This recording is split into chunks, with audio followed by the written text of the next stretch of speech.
So how to set up your senior Markbook. It's pretty straightforward, actually.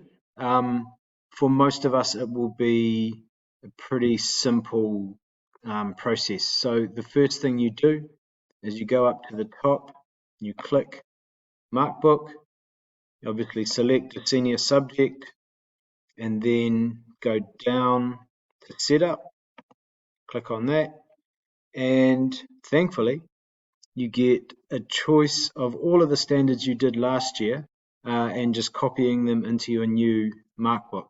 So I want this one and this one, the two externals. I do want this. I don't want the research. I do want the global scale. I do want that one and the two practice exams. Nice and simple. Copy. Done. So that tells you the order they go in, how many credits, information. These two have got the E for the external, gives me total credits. Everything I need is here. If, for example, I wanted to add in, say, a Pacific Studies standard that wasn't already there, for example, if I was doing Senior SOS, you go to this button here, NCEA. You've got a search bar that you search. Okay, Pacific, and it gives you all the potential options of a Pacific Studies standard. Now what you'll notice is these boxes here, these are important, okay, because if I wanted to put in this one here, 17162, I would have to choose 5 because that's the latest version. This is the version number.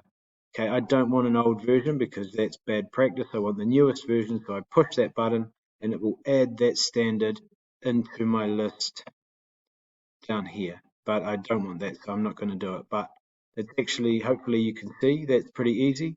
That's part 1. Okay, part 2, there's a second part of what we have to do. And again, it should be pretty easy because none of us are doing courses that haven't been done before. Course outline up the top,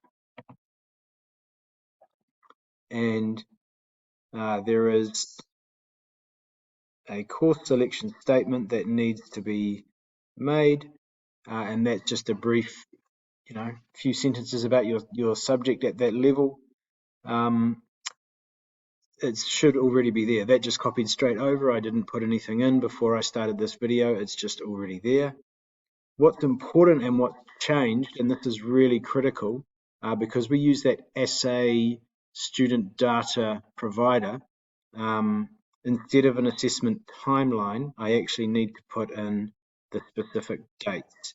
So if we look at aspects of a geographic topic at a global scale, I should have actually looked this up before I started the video. I can't remember, but I think it's like week 8, which is, say, let's just say the 31st of March, for example. I click on the little calendar, February, March, 31st, bang.